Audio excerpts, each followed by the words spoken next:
Hello welcome to Andhra Prabha. నేను Priya Kaushik. Iran America యుద్ధంతో ఇప్పటికే తీవ్ర ఇబ్బందులు ఎదుర్కొంటున్న ప్రపంచ దేశాల నెత్తిన మరో పిడుగు పడింది. ప్రపంచంలోనే అతిపెద్ద లిక్విఫైడ్ న్యాచురల్ గ్యాస్ ప్లాంట్ పై ఇరాన్ దాడి చేసింది. దీంతో చమురు సంక్షోభం మరింత ముదురుతోంది. భారత్ సహా పలు దేశాలన్నీ తీవ్ర ఇబ్బందులు ఎదుర్కొనున్నాయి. నిజానికి ఇరాన్లో పాలనా మార్పు కోసం మొదలుపెట్టిన ఈ వార్ను అమెరికా, ఇజ్రాయెల్ ఇప్పుడు ఆర్థిక లక్ష్యాల వైపు మళ్లిస్తున్నాయి. దీనికి కారణం ఇరాన్ ఆర్థిక బలాన్ని దెబ్బతీయాలనే ప్లాన్. ఎందుకంటే ఇరాన్ ఆర్థికంగా బలంగా ఉన్నంత కాలం ఈ వార్ కొనసాగుతూనే ఉంటుందని అమెరికా, ఇజ్రాయెల్ ఒక నిర్ణయానికి వచ్చేశాయి. ఈ క్రమంలోనే ఇరాన్లోని కీలకమైన సౌత్ పార్స్ చమురు క్షేత్రంపై దాడులకు దిగింది ఇజ్రాయెల్. మరి ఇరాన్ ఎందుకు సైలెంట్ గా ఉంటుంది? వెంటనే ప్రతీకారంగా ఖతర్లోని రాస్ లఫాన్ ఆయిల్ హబ్ పై మిజైళ్లతో విరుచుకుపడింది. అయితే ఇరాన్లోని సౌత్ పార్స్ గ్యాస్ క్షేత్రంపై ఇజ్రాయెల్ దాడి చేసిన నేపథ్యంలో Iran Islamic Revolutionary Guards Corps పొరుగు దేశాల్లో చమురు క్షేత్రాలపై దాడులు చేస్తామని వార్నింగ్ ఇచ్చింది.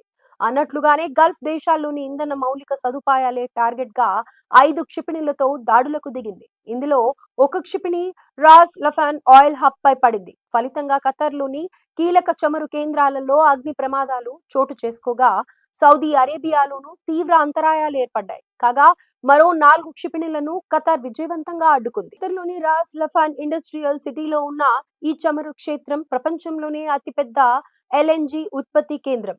259 చదరపు కిలోమీటర్ల విస్తీర్ణంలో ఉండే ఈ గ్యాస్ ప్రొడక్షన్ సెంటర్ న్యూయార్క్ సిటీలోని 3వ వంతు ఉంటుంది. అంటే ఎంత పెద్దదో అర్థం చేసుకోవచ్చు.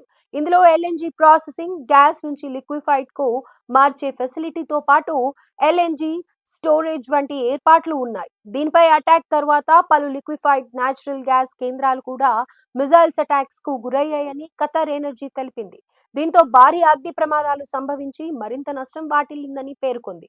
అయితే అత్యవసర సిబ్బంది మంటలను అదుపులోకి తెచ్చినప్పటికీ ఆస్తి నష్టం జరిగింది. అయితే ఇంధన మౌలిక సదుపాయాలపై దాడులు చేయొద్దని గల్ఫ్ దేశాలు హెచ్చరిస్తున్నప్పటికీ ఇజ్రాయెల్ దాడులకు ప్రతీకారం తీర్చుకుంటామని ఇరాన్ అధ్యక్షుడు మసూద్ జయష్కిన్ తేల్చి చెప్పేశారు. ఈ నేపథ్యంలోనే ఇరాన్ పై తీవ్రంగా మండిపడ్డ అమెరికా అధ్యక్షుడు డొనాల్డ్ ట్రంప్ స్ట్రాంగ్ వార్నింగ్ ఇచ్చారు. మళ్ళీ ఇలాంటి దాడులు జరిగితే ఇరాన్ పై గతంలో మునుపెన్నడూ లేని విధంగా అటాక్స్ చేస్తామని హెచ్చరించారు. అమాయక ఖతర్ వంటి దేశాలపై ఇరాన్ దాడులు చేస్తే ఏమాత్రం ఊరుకోమని స్పష్టం చేశారు. పార్స్ గ్యాస్ క్షేత్రం మొత్తాన్ని నాశనం చేస్తామని పేర్కొన్నారు.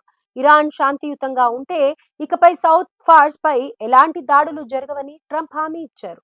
ఎందుకంటే తను ఆ స్థాయి హింసను, వినాశనాన్ని కోరుకోవడం లేదన్నారు. ఏదేమైనప్పటికీ ఇజ్రాయెల్, ఇరాన్ తాజా దాడులతో ఉద్రిక్తతలు మరింతగా పెరిగాయి. కీలకమైన ఇంధన మౌలిక సదుపాయాలపై దాడులతో ప్రపంచ ఇంధన మార్కెట్లన్నీ కుదేలవుతుండగా ప్రాంతీయ స్థిరత్వానికి ముప్పు పెరుగుతోంది. దీంతో అంతర్జాతీయంగా చమురు ధరలు కూడా ఆకాశాన్ని అంటుతున్నాయి.